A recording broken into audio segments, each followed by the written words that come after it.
Hey guys, this is Alex Camacho from Southern California. Happy Father's Day to all the fathers out there in the VC. There's going to be a contest entry for jgyokohama, his 100 subs contest. Congrats on that, well deserved.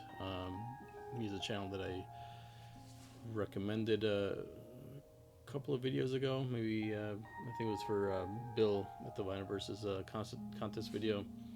I didn't mention him as an interesting channel, definitely one of the true omnivores in the VC. He'll show all kinds of different things, a lot of 90s stuff, but he lived in Japan for a long time, so he was able to find some very interesting records as well there, and his tastes are very, very eclectic, and I really enjoy his channel.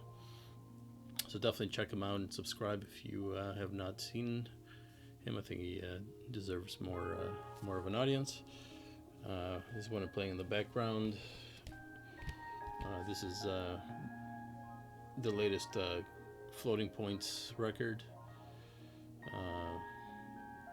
This is Sam Shepard out of the UK. The record's called Crush. I know Big Star is a big fan of Floating Points. I am as well. Yeah, really interesting record. Quite varied. Really spanning a lot of different ground. Some more ethereal, atmospheric things like the ones that you hear here, and some more electronic, even techno-oriented things. Really nice record. Just still digesting it, but definitely a band worth checking out. Absolutely.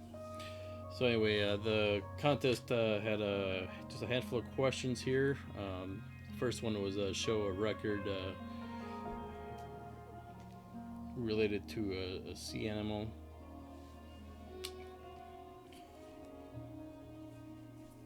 So I pulled this one. The album's called The Squid. This is by Aaron Dillaway. He's an experimental artist out of Michigan. And there's a collaboration with another artist called by the name of Spencer Ye. So obviously this is not really a squid. There's a track on here, the last one called The Hydra. I believe that's probably more like The Hydra, but yeah, very nautical, experimental record. You got tracks like Ahab, Ink Sack, and The Hydra. And so Aaron Dillaway's a very interesting artist in that he physically manipulates tapes and tape loops. And so he'll actually put his hands on the tape heads and stuff like that, and create a sort of distort the tapes as he goes along and stuff like that. And he uses a lot of different things, but that's kind of one of his patented techniques is physically manipulating tapes to create distortions and very interesting sounds. And as you can imagine, some of those noises and sounds can very much have a nautical or a sea creature type feel to them. So cool record, The Squid.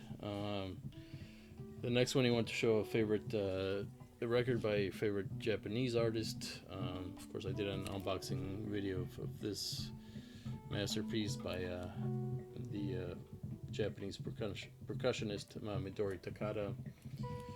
This is her, in my opinion, her masterpiece from 1983 on RCA Red Seal out of Japan. Just an incredible record. She's a percussionist. She's a brilliant marimba player, and she basically recorded all of these songs by herself I believe in her apartment or a small studio, and it's pretty remarkable when you think about some of those limitations, and yet it's an amazing record for sure. And the last track even though the cover would suggest a very, you know, pastoral, calm, you know, feeling, that last track, Catastrophe Sigma or Catastrophe Sum, it's really amazing and quite heavy. And I revisited that recently, and yeah, really hit hard. Highly recommend that track, Catastrophe Sigma. Just a long, I think it was like something like 12 minutes long or something like that. But yeah, very just builds and builds with the percussion. It's a fantastic one. The next item was to show a DC area artist. So I decided to show Deacon out of Baltimore, Maryland. He's another electronic experimental artist. I think this was his second record from 2012. Yeah, on Domino Records.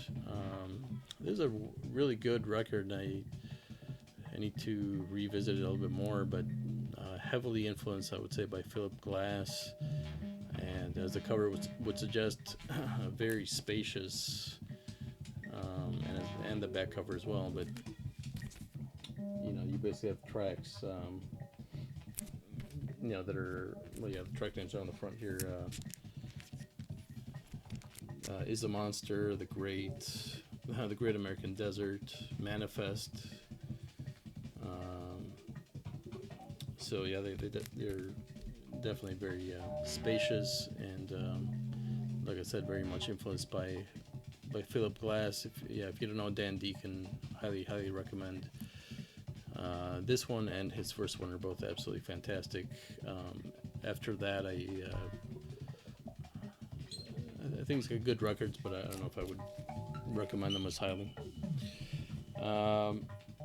And then the last question was Hawaii, show a record related to Hawaii, and I really struggled with this one. I searched my entire Discogs database for any tracks or anything, any references to Hawaii or the islands or anything like that, and I really could not come up with anything. So I did a search for the word surfing, and I came up with a couple of tracks. Let me grab the record real quick.